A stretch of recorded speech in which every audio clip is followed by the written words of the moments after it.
Right. Welcome, everyone, to another episode of the Mealtime Magic and Mayhem podcast. It is season 2, and we are now at episode 4.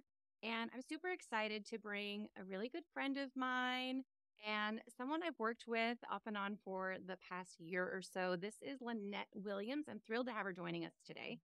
Lynette is a married mom of 3. She's been one of my biz besties. She's gone from social media coach to holistic wellness coach, as well as some really fun stuff in between that I'm saving for the end because this has been one of the most magical transformations I've seen yet. So her passions are really holistic living. She has such a huge heart for helping others, multi-passionate, just a plethora of interests, but they all come down to helping people live their own authentic lives and their authentic selves to the proverbial table. And we'll talk a little bit more about that. So, Lynette, welcome. I'm so glad to see you again. Hi, Tricia. Thanks so much for having me. This is exciting to be back for season 2. Season 1 was so much fun. And in episode 6, you joined us on the podcast. It's kind of like a live coaching call to discuss the challenges you were having with meal planning, with cooking, with nourishing yourself, your family. Your daughter would only eat brown food, if I remember correctly. You guys, you just won't believe where she is now, but I'm going to save that little surprise for the end. But Lynette, can you start by sharing a little bit about where you were in your life when we first crossed paths?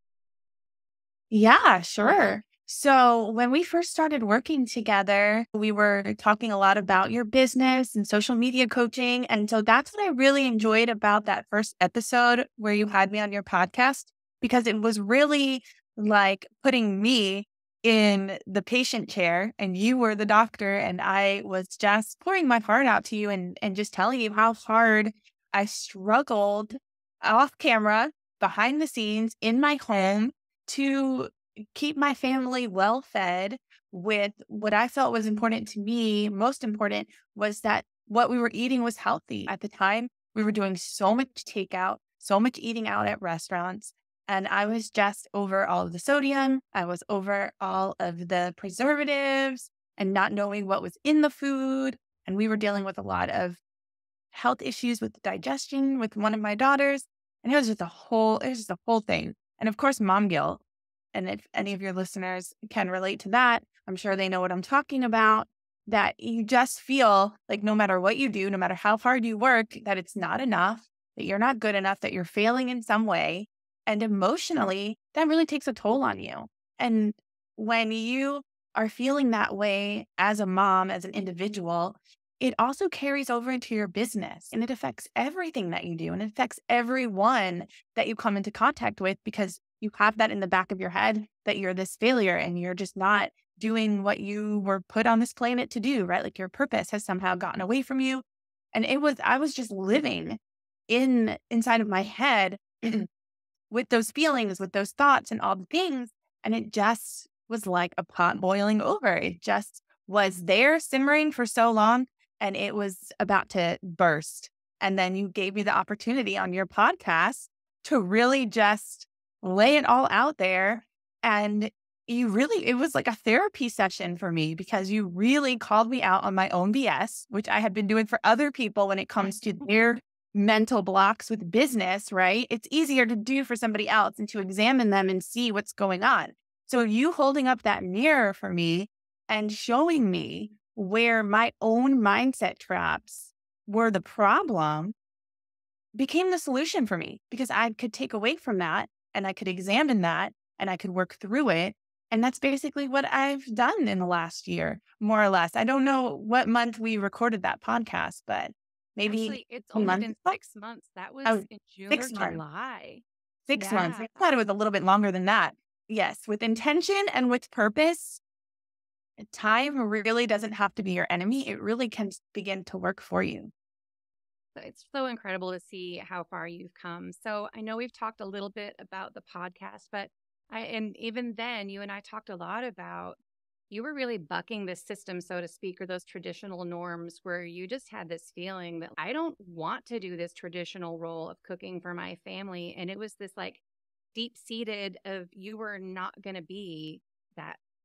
You wanted those foods and the feelings, but you were like, I don't even think I like cooking.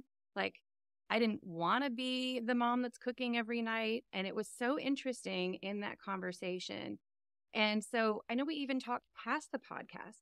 So outside of that conversation that we had, can you share what was a turning point or kind of a moment of realization that prompted you to go from that guidance to really making the change? Was there another moment that really helped you transform your relationship with food and cooking?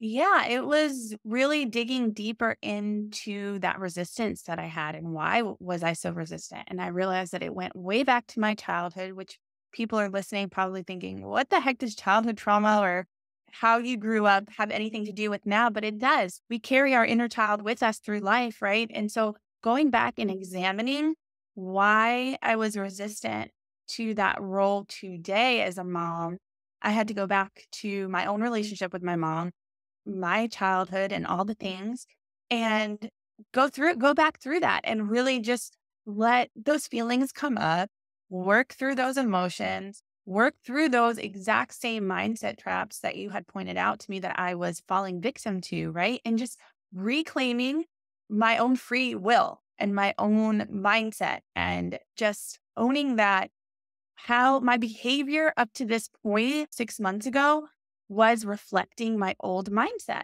And if I wanted to embrace a new mindset, I needed to get free of those strongholds, everything that was holding me back. I needed to open up my mind. I needed to be open to something new. And when I did that, I realized that the resistance then shifted into momentum. So I just tried cooking one meal and my family loved it. Tried cooking something else and they loved it. And not only did they love it, but they were just like, your food tastes so good. It tastes so much better than anything we go out and buy, go out and order. Why don't you cook for us more?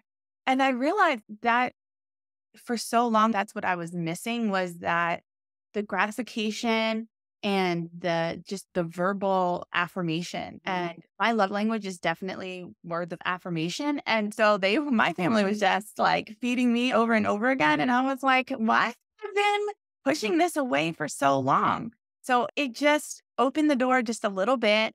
And I was going step by step and just having that such a positive reaction just helps me be like, okay, doors wide open. Let's do this. I'm going to go all in. And yeah, and that's really how it started. It really was the mindset shift, me working through that old stuff so that I could have a new beginning. And I want to point something out that I don't know, for one, for listeners, but also another reflection back to you is you've talked about the mindset and really working through that resistance. Mm-hmm. Do you realize that really, even outside of that, you've really shifted that intention and that energy that you were putting into it? Like when you come to the meal planning and the cooking, you had all the resistance into it before and nobody was complimenting you. And I think it's really remarkable and really important to recognize that you, not just mindset, but shifting that intention and that energy of what you put into it, you've literally seen it come out at the dinner table almost immediately. And it's just proof that, again, that we know that scientifically energy is contagious, whether it's positive or negative, right? Mm-hmm. And so we sometimes inadvertently create the situation that we don't want just by the energy and the resistance that we're bringing to it. Yeah, that's 100% true for me. And a lot of times that's what we're going to look at. We're going to look at the results of that energy, look at the results that from our daily habits of what are we getting out of it. And sometimes we use that. We look at our world, we look at our life, and we almost say, okay, see, there's the proof.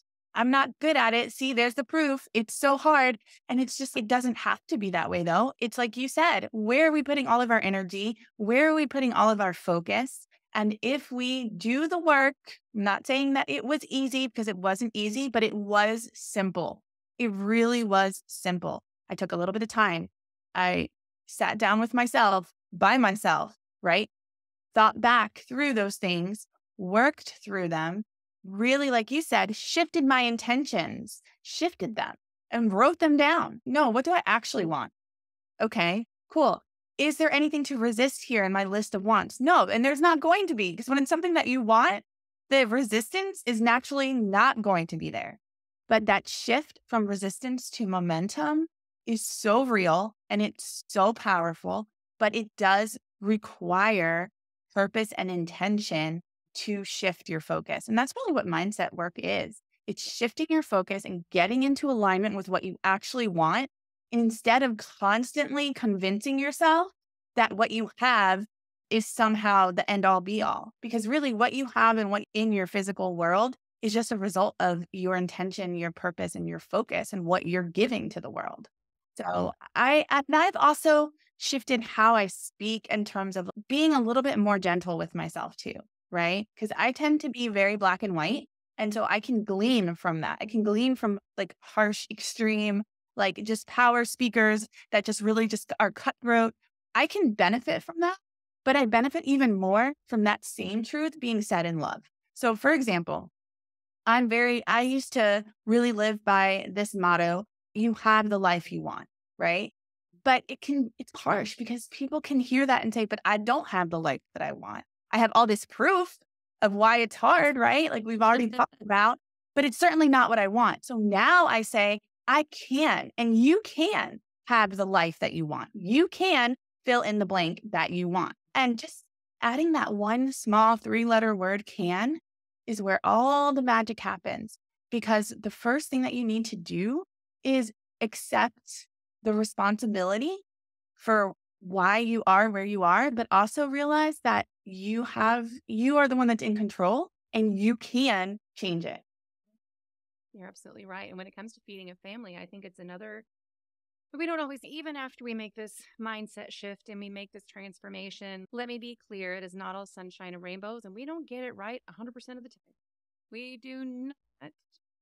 But what I do know is when I do get it right, I'm setting a better example for my family than before I lived this way, before I was intentional about it. I know that my relationships are stronger. I know for me, and I can hear it for you, it's also, and our theme for January is self-care. And I can see that you and I, what we have in common is that so often for us, part of our self-care is feeling like we're serving others. And I know for a lot of self-care and self-love gurus, that probably sounds counterintuitive, but it's with boundaries, right? I feel the most myself if I'm serving someone else. I know that your heart is very much the same way. And so when we can come from that place of service, even with our family or friends, or feeding the kid that only wants to eat brown food, right? And you get those words of affirmation. That is when somebody is speaking your love language, it is an act of self-care. You feel more appreciated. Therefore, you show up differently in the world, right? Your Yes. kids feel more appreciated, I would venture to say, because they're loving the food that you're cooking. They're feeling a different energy. And now all they want to do is eat your food. Like, how beautiful. Yeah, it really is. I'm still boggled in my head that it's only been 6 months because it feels a lot longer because I have made so many changes. But again, it's just a testament to that energy, either with the momentum pushing you forward or the resistance holding you back. And Found that. sometimes we need guidance or somebody like me to help us, or somebody, when it comes to holistic living, which we'll get to, guidance from somebody like you who is, kind of already found the process of what works and can help you Oh, guide you along. absolutely. Sometimes it's really hard to see where, like you said, those mindset traps are, or where that Oh, resistance is, absolutely. right? And so I think that guidance comes in, and is really important. From a So client important. who didn't No, enjoy no. cooking to someone who now, drum roll, here's the big surprise, runs her own catering business, Yes. has a table at the farmer's market, and is starting her own holistic living venture as a holistic or wellness coach. Huge transformation and remarkable in 6 months. And I'm just so incredibly happy for you and proud of you, at the risk of sounding condescending, because it's not how I mean it. I knew it was in there. And I remember you just saying, I just don't think I can do it. I just don't think I can get there. And I'm like, I know you can. I know you can. And it's just been really incredible to see this other side of you blossom. And I think one of the things when you left a testimonial that really hit me was, now that I've made these changes, I now want to serve my community and show other people how easy it is to feed their family. really healthy, holistic foods, even if you're the one cooking them, right? And we have this idea that all the things we're talking about mean that we're cooking them behind the stove 24/7. And that's not it. It's like you said, it's getting really realistic about what do you want it to be? What do you have the energy to do? And then what's the best solution for you to get there? And that does not mean that you or whoever you're cooking the food for, it doesn't mean that you have to be the one that cooks all the meals. It just means that you have to figure out what you want and create a plan to get there, whatever that looks like. And maybe that's cooking 1 meal a week. Maybe it is 5 meals a week if that's your jam.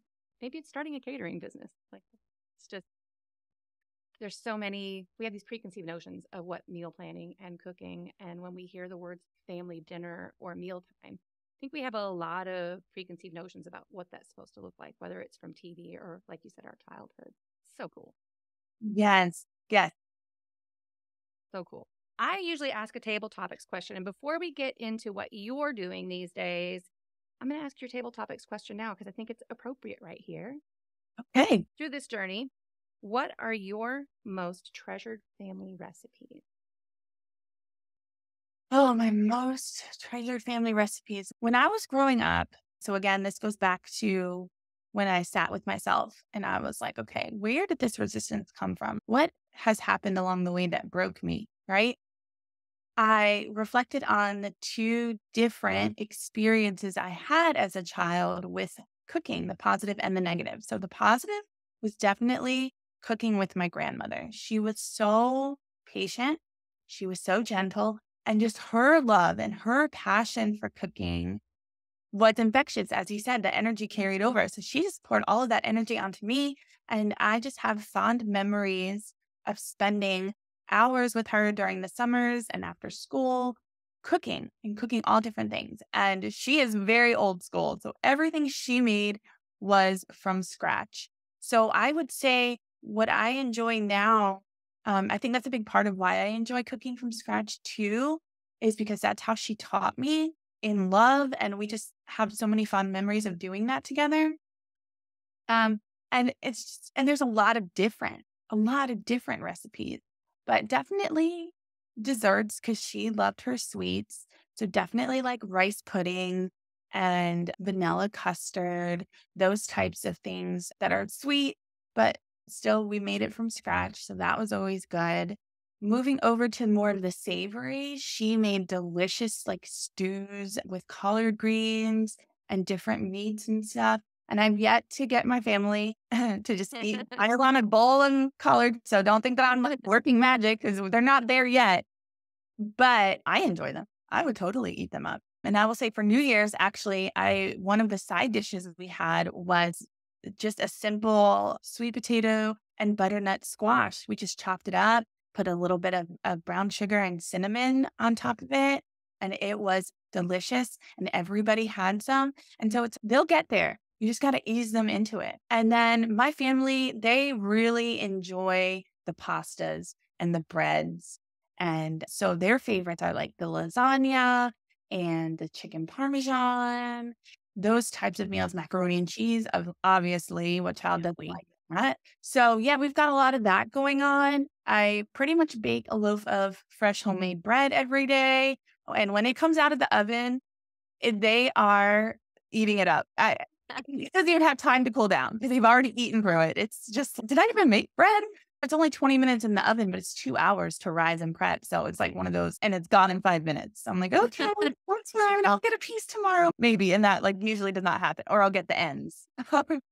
I'll get the ends of the bread. They'll leave that for me. So yeah, it's been super fun.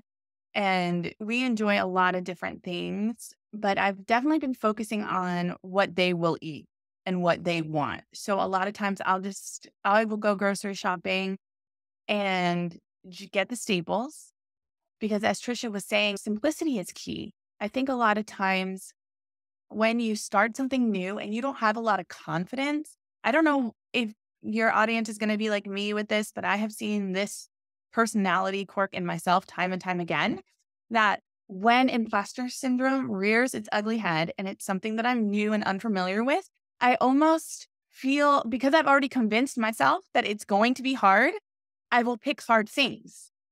again, it's like convincing yourself with that proof of your reality that you're creating, but it all begins in your mind. So I intentionally said, no, I'm not just going to act like I'm some master chef cooking for Ramsay. Like I am not that quality, but can I make simple, family friendly, kid approved meals that will just blow people away? Just blow people away with flavor and just allows so much space for creativity without the hard work, without the complication. So creativity without complication, that is where the fun is for me. You bring up a really good point, because I think as you talk about learning to cook everything from scratch, learning to cook from your grandmother, so much of those memories we have, those were labors of love dishes, and they are our most treasured. But I think that's one of the things that can cause resistance and create that roadblock for us too, right? Because we're like, oh, if that's what cooking's supposed to be like, I can't do that. And so I love that you mentioned just a simple butternut squash and sweet potato, right? You can keep it simple and still cook from scratch. It doesn't have to be anything elaborate. Yep. That is still a possibility. We're talking about starting small. Maybe you're starting with sheet pan meals, right? So there's so many ways to cook from scratch and it be homemade without that connotation of I've got to spend hours in the kitchen. Absolutely. One of my family's favorite meals, y'all are going to laugh. It's seriously loaded baked potatoes. And you know how easy that is? It's just baked potatoes. That's it. And then I season them and then I top them with whatever toppings they want and we're done. And it's one of their favorites. And it's so easy. So it really, for me, because my love language is words of affirmation, I am looking for them to say, this is delicious. This is awesome. So make it easy on yourself. Yeah. Go for the simple things that you can work on and craft and do really well. And don't set yourself up for failure by trying some super ridiculously difficult, challenging recipe, but start easy, start simple, right? And then the lessons you learn will be simple too. For example, the first time I made chicken pot pie, I just forgot to pre-bake the pie because I make my own crust too. I forgot to pre-bake the crust. So when I put the filling in there and everything and cooked it, it got soggy. And I was like, okay, simple fix. Next time I will pre-bake the crust before I fill it. And it works for pies too. So it's easy. Oh, one other thing I wanted to mention for your audience. I live in Florida, and so seasonal produce is really not a thing. It's always in season. However, if fruits go out of season, depending on where you are in the country, swap it out for canned fruit and it works amazing. And if you're super really committed to healthy, just buy the organic version. Great tips. Great tips for those of us that have all 4 seasons, and we definitely have seasons. We forget about canned fruits and vegetables when you cook from scratch and you're buying food at the farmer's market, and we're always told to shop the perimeter. Like we forget that we can. Yeah, exactly. Exactly. Do that. Buy your canned fruits because they are packed right at the peak of freshness. I definitely look for fruits that are packed in water versus like high fructose corn syrup. Opt for organic when you can. And then for vegetables, if you don't want the extra sodium, I opt for frozen vegetables. And it has been a game changer versus stocking up on all the veggies, using a little bit of it in a meal here and there, and then the rest of it goes to waste. That was one thing that we had to figure out the learning curve in as well here in Florida, because everything's always in season. So I just had an abundance. And sometimes they don't always last as long until I get back around to it. So I started buying the less popular veggies, like maybe just the ones that my husband and I like. I'm thinking like the Brussels sprouts and the asparagus, because there's only 2 of us that eat that, and we're a family of 5. So opt for the frozen version. Again, it's packed at the peak freshness and it's frozen. So you can use a little bit of it, you can use all of it, or you could save the rest. So once you get going, you take the initial action, you learn as you go, and you make improvements. I always tell my girls, because I'm a homeschool mom, I don't know if Tricia mentioned that, but I homeschool my 3 girls, and I always tell them, we're focusing on progress. We're not focusing on perfection. Because if you focus on perfection, all is failure. But if you focus on progress, then again, you're training. I'm already working with them on their mindset and they don't even know it. You're training your brain to focus on that improvement, even if it's just 5%, 10%. And that builds your momentum. Focusing on perfection it really just builds the resistance, honestly, because you have a lot of growth and a lot of room for improvement. And then you're just training your brain to look at the negative instead of the positive. Yeah, that's honestly, this business was born out of that constant strive for perfectionism. That was then creating that negative energy at the table. Like it was literally figuring that out was literally the catalyst for the birth of this business. It's so true. It's so true. So I had a question for you and then I lost it. Hang on. What was it? I had a challenge for you. And then you said something that was like, oh, maybe I don't need to throw that challenge out there. So a few minutes ago, you were talking about you make sure that you're cooking foods that your kids will eat, that the family will enjoy. And so my challenge to you is going to be so maybe it's once a month or once a week, cook something that Lynette wants, like collard greens, introduce them, give them the 3-bite rule, whatever, right? And so I was going to throw that challenge out to you. And then you said, when we buy Brussels sprouts and asparagus, because only my husband and I eat those. That's huge, right? Because I think we often get into this mindset, and I'm going to go back to the theme of self-care, is that if we're only cooking what we think they will eat and we're not cooking what we want to eat, we're not doing this as an act of self-care and we're not nourishing ourselves to the best of our abilities, right? And so I love that you have figured that out and you're doing that. Do more of that and encourage them to take a few bites, because you saw my post the other day, but kids' taste buds regenerate every 2 weeks and it slows down as we get older. So their tastes are constantly changing, which is why 1 week they love something and then 2 weeks later they hate it. And you're like, what just happened? Like, I just bought 3 dozen of whatever and now you won't eat it.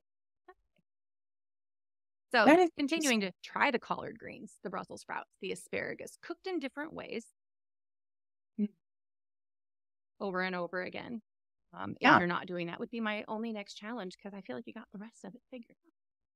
Yeah, no, that's a really good point. And I didn't know that statistic about how quickly their taste buds change, but I did know that repetition can help develop a taste for something. So what we've recently started doing is, as I try to get more healthier and more healthier, we've transitioned to raw milk. And while my husband and I love it, the girls said it was salty. And we're like, how is this salty? Like, to me, literally, it tastes like buttermilk. Like, I can taste the cream, like the butteriness. And oh my gosh, I love it. I will just drink it. And I cook with it and all the things. And when I cook with it, they don't know. They love it. It tastes the same. I can hide it in anything and they're fine with that. But they wouldn't just drink a cup of it like they have been used to their whole milk, right? They won't just drink it. They're like, oh, it's so salty. So what I had them do every day is just take a tablespoon a day. Like, just take a tablespoon of it until you get used to the flavor of it. And then you can drink more. So now my middle one can have it with her cereal, which is very far to come in such a short time, because we've only been doing it just since the holiday break, because I thought, oh, good, we're all home. We're not all going out, running around here, there, everywhere. It's a good time to introduce this new food. And we've just been trying that for the last few weeks. And so that's interesting to know. But I did know that their taste buds are so different from adults, because all 3 of them were like, this is really salty. And my husband was like, I don't know where you're tasting the salt, but okay. Yeah, I wonder if it's just because in general, I feel, and this isn't true for every kid, but when you think about kids and their propensity for things that are slightly sweeter, and as we get older, we seem to lose some of that and like things that are saltier and more savory until we're elderly, and then it goes the other direction. So interesting.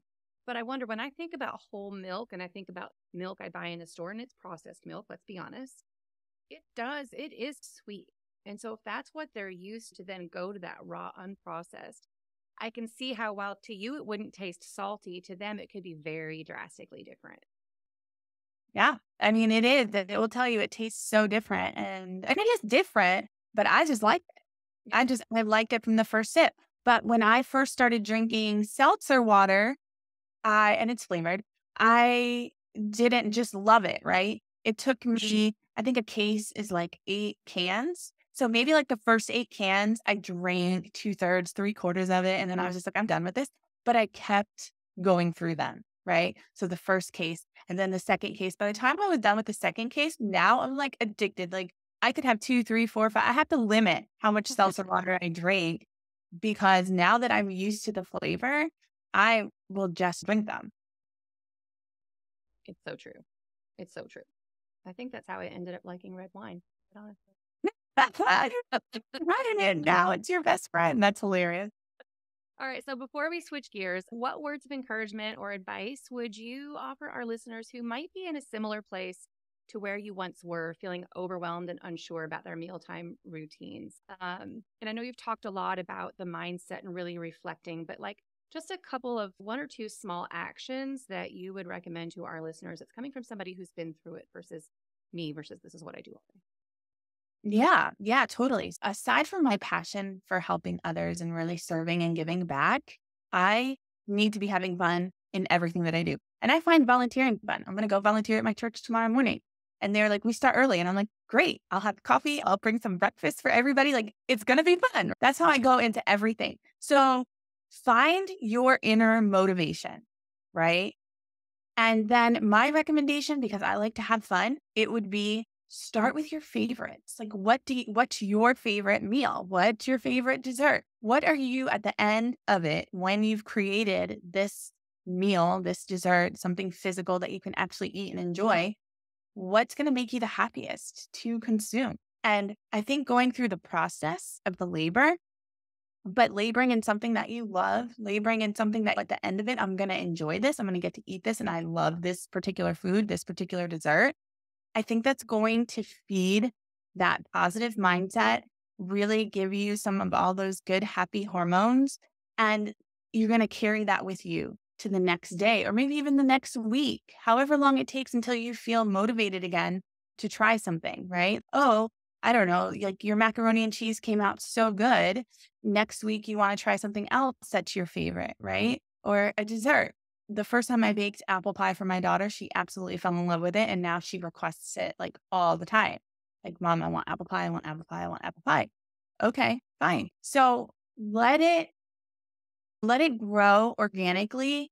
But I think starting with what you're really going to enjoy, and I know Tricia feels the same way with the self-care, it's okay to be a little bit selfish here. It is okay to be a little bit selfish when you're starting something new and really make it about you in terms of what are you going to enjoy, because if you enjoy it, that's where the fun is.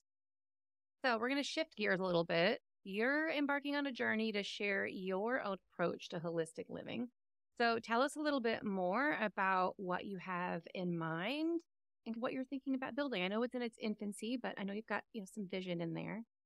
Yeah, absolutely. Absolutely. So with my background in social media marketing, my brain, it's always different ideas, always things going, seeing what people are putting out there, seeing what's working today. All of that has still carried with me. Once you get trained and once you're ingrained in that, it becomes a part of you. And so while as much as I love cooking and it's been a completely different experience to have a local based business where I'm dealing with people face to face and I'm cooking, which is something physical, it is 100% different than creating digital products and communicating and developing relationships on social media. So different night and day. And so I missed it though, a little bit.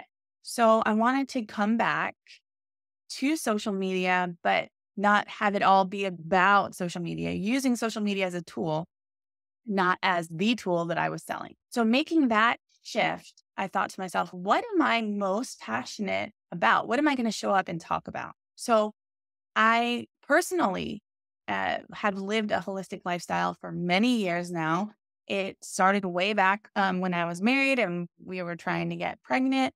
And it has since evolved since having kids to bringing that into the home and making sure that the products that I'm using on myself, the products that I'm using on my children, the products that we are living with on a daily basis are as healthy as they can be. So this is just a personal passion of mine.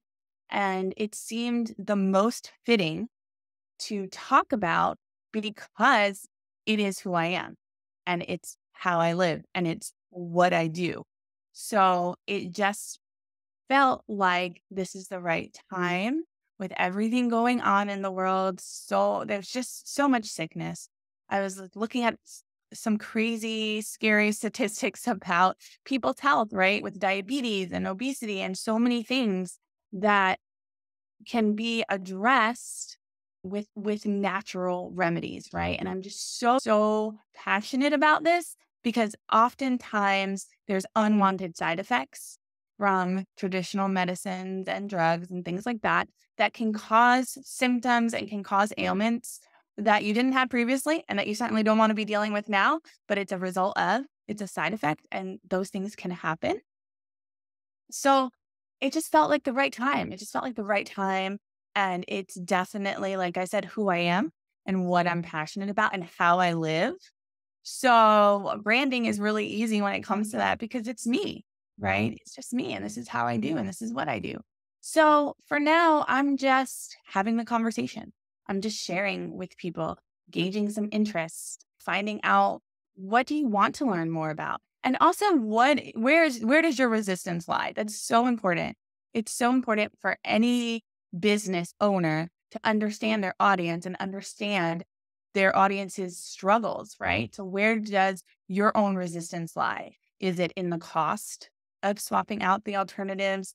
Is it in the traveling, right? Like, how do I bring these things? And I'm traveling and I have this lifestyle where I'm not home all the time. And how do I stay committed instead of just falling into the convenience trap?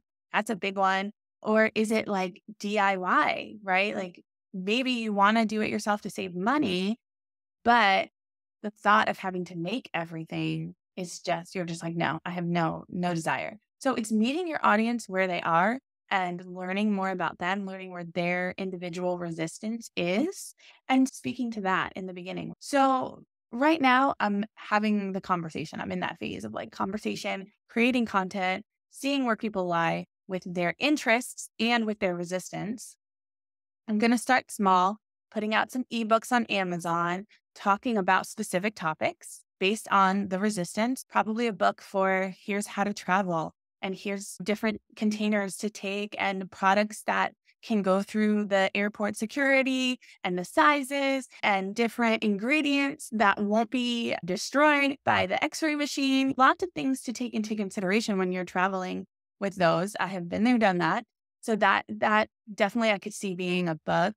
And then advancing that into like online courses where I would love to have a video-based course, walking people through each room in your home and talking about some common simple swaps, including the recipes, and giving people the power back, handing off the torch, putting you back in the driver's seat and saying, you can do this. You can do this for yourself.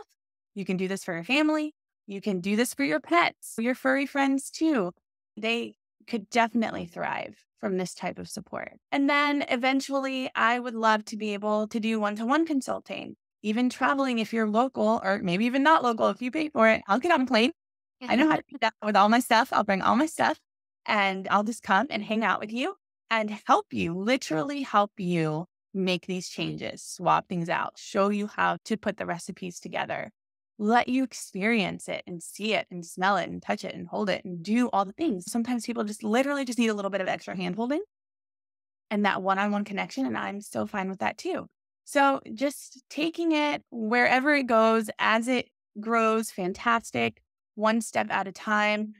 I definitely I'm not putting so much pressure on myself because this is how I live every day. And it's so natural and normal for me that I am totally hands off in terms of, and I used to say this all the time in social media marketing, when people want to launch their business on social media, they just squeeze that kitten so tight that it's like suffocating the life out of it because they're so anxious.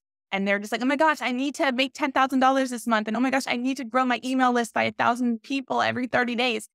And all that, I'm just like, this is a completely different vibe over here. This is completely different. But you got to call me out. Experience. No, it's not just you. That's what social media does. It's the whole energy of like more and faster, and you have to grow exponentially.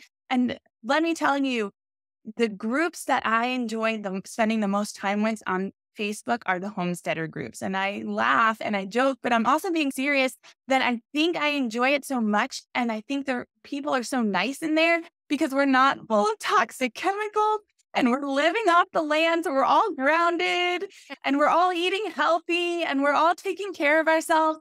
And like everybody is just so chill and so nice. And I'm like, there's something here. Like it's a whole vibe. It is a whole vibe. And yeah, I can honestly say I don't miss the hustle and grind and just the constant roller coaster hamster wheel of social media. It just, for me personally, it was really hard on my adrenals, the up, down, the up, down, the up, down, the going viral, or looking at a post that fell flat that you thought was going to go viral, and a lot of stress. And that was hard on me physically, emotionally, mentally, all the things. So now I look at this next venture and I think to myself, do I want to do this? Do I want to build funnels? Do I want to build an email list? Do I want to create video content? Do I want to do YouTube? Do I want to sell ebooks on Amazon? And the answer is yes. Yes, I do. Yes, I do. I do want to do those things because I don't feel all the stress and the pressure about it. It's really coming from a place of love. It's really coming from a place of this is who I am. This is what I do. I'm going to be doing this anyway. If you don't buy my ebook, I'm still going to be living like this. It's not make or break for me in that sense. Yeah, And I love that perspective. And I think we can all take that a little bit to heart, especially women entrepreneurs. I think we can really all take that to heart. And not just women, but that's primarily who I work with. I think we can really take that perspective to heart no matter what we're doing. If it doesn't come that easy, then I hate to say it, but maybe we're not doing the right thing. Yeah, and that was the hardest pill for me to swallow. And that goes back to what we were talking about earlier about time, right? I find that time can really fly in both directions. When you are in resistance, the years can go by and you look and you're just like, I've been doing this for so long. Why haven't I accomplished more? But then the flip side of it, when you're in momentum, it's like not that much time and you've accomplished so much, right? It really is a two-edged sword. Where do you want to land, right? Do you want to be like the old me, investing year after year, hour after hour, and hating it, honestly? Or do you want to be like the new me, investing when you want to invest, doing what you want to do, and constantly feeling like the benefits and the rewards so far outweigh the time, effort, and energy spent putting into it? It's really what it comes down to. So before we close out, what are some of the key, trying to think of the right way to focus the question, right? Because we talk about small actions, small steps, not trying to squeeze the kitten or eat an elephant. What are some of the key principles or practices that you would recommend for somebody I don't really know where to start on a holistic living, but I'd like to try one or two things. What are the things that you feel like they could really benefit from starting in that pursuit? Yeah, absolutely. Absolutely. So I would say starting with anything that is touching your skin. So thinking about like soaps, shampoo, conditioner, creams, lotions, all of those things. And here's why. It is actually safer for you to eat poison because if you're eating something that is toxic and poisoning to you, you have those digestive enzymes and you have those acids in your stomach that breaks it down. That's why we don't always eat very healthy, but we don't constantly live with food poisoning either. Versus anything that you put on your skin literally has no barrier to toxins or poisonous chemicals at all. It goes straight into your bloodstream. So if you're using a toxic shampoo and conditioner, it's going straight into your brain. If you're lathering your body with like toxic lotions and whatnot, it's going everywhere. So if you are like me and back in the day, struggling with hormones, struggling with fertility, look at the labels of the products that you're putting on your body every day. And I can all but guarantee that fragrance is going to be in every single one of them. And just that one word, just fragrance, when you look at it, and I know I'm going to ruin this for a lot of people. And I'm sorry, but I'm not sorry. That's 300 chemicals to make fragrance. And so if you love your perfume and you love all of those things, consider swapping that. Essential oils is a great alternative. Just a little bit of alcohol like vodka right? And a little bit of distilled water and some essential oils. You're going to smell amazing. People are still going to be complimenting you and saying, oh my gosh, I love that scent. I love that fragrance. And you can be really proud and you can smile and you can say, yeah, it's lavender or it's patchouli or whatever you've chosen to wear that day. But also be really proud of yourself that you're not poisoning your body. There's really I'm not going to sugarcoat it because that wouldn't be doing anybody any favors. It's super duper important. There's so many great natural butters that you can just buy on Amazon. You warm up a little bit. You put some like coconut oil in, mix it in with your butter to create that nice lathery base, a few drops of essential oil, and now you have a nice, safe lotion. So I'm not saying that you have to change your lifestyle and you can't use any of those things, but just make better choices and enjoy the same type of product, but in a much healthier way. Do you have favorite resources or websites that you frequent to find those things? Yeah, absolutely. So Dr. Axe is amazing. And he covers a lot of medical things too, because he's a doctor. So he covers a lot of medical. He covers a lot of the foods plus the essential oils. So I really like him. Just essential oils for that type of perspective, for just recipes and things along those lines. I really love Mama Z. So her husband is also a doctor, but he's a chiropractor, Dr. Zelinsky.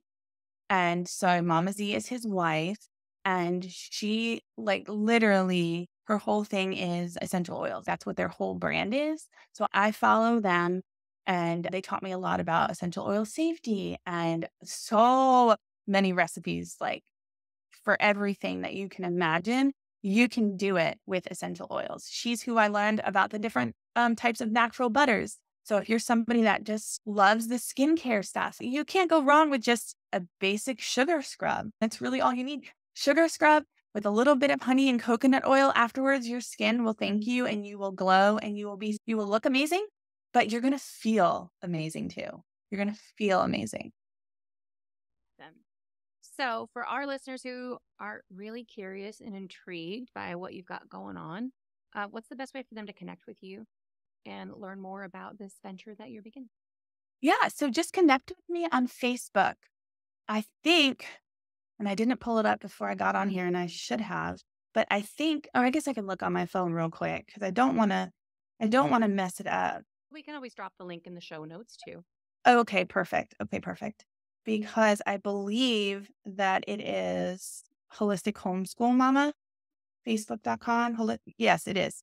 It's Facebook.com, Holistic Homeschool Mama. That is me, because there's a lot of Lynette Williams on Facebook. I didn't even realize there's so many me's on there, but there is.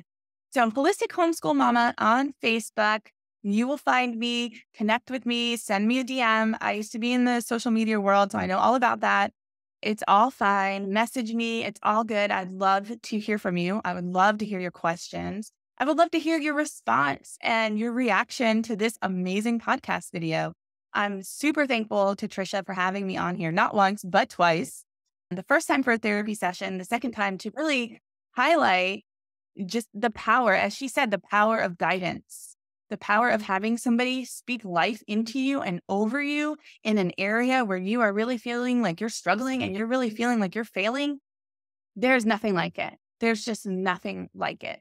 I would not be here without her. And I can honestly say that because she called me out on my BS. She did. And I am so thankful to her for that, because if it wasn't for that, I might still be here 6 months later in the same place, but I'm not. You're making me. You did the hard work, but you're right. And whether it's trying to figure out the best places to start with holistic living, or you're overwhelmed by mealtime, trying to nourish yourself, nourish your family, juggle all of the things, we're here for guidance. We're here to help you. I'm here to encourage you, and I'm here to see the gaps that you may not see yourself in the process.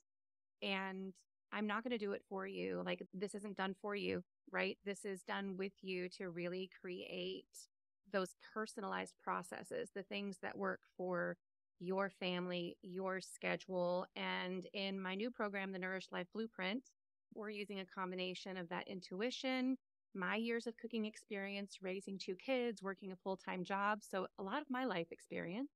And I have a gift for problem solving and seeing the gaps in processes. And I would love to help you really tap into your own unique human design, your unique energy patterns, your everything that makes you, you listener, your quirky self. There is a way for this to work for your quirky self and your quirky family. You're not going to find any cookie cutter bullshit in my programs. Like, it really is me guiding you. And I hope that you hear that in what we're talking about with Lynette. And I can't wait to help guide you along that process. So you can find both of our links in the show notes. But please, yeah, leave some feedback in the comments. We'd love to hear what you think about this video, or if you're listening to the podcast, get in touch with either one of us. We'd love to guide you along the way to a more nourished and or holistic life. Thank you so much for sharing your incredible journey with us, Lynette. It's been such a pleasure to have you on the show again. Listeners, go back and listen to season 1, episode 6, if you want to hear more about where she started versus where she is today. Now running her own catering business, her own farmers market table, and starting this holistic living business. I love that you're a woman after my own heart with a million things going on and a million different interests. It keeps life interesting. And like you said, if it's not fun, don't do it. And to our Yes. listeners, remember, transformation is possible, and there's a world of culinary and holistic living adventures out there waiting for you. You just got to decide what you want. Yes. Open hands. Yeah. All right. We'll see you guys in the next episode. Have a great weekend.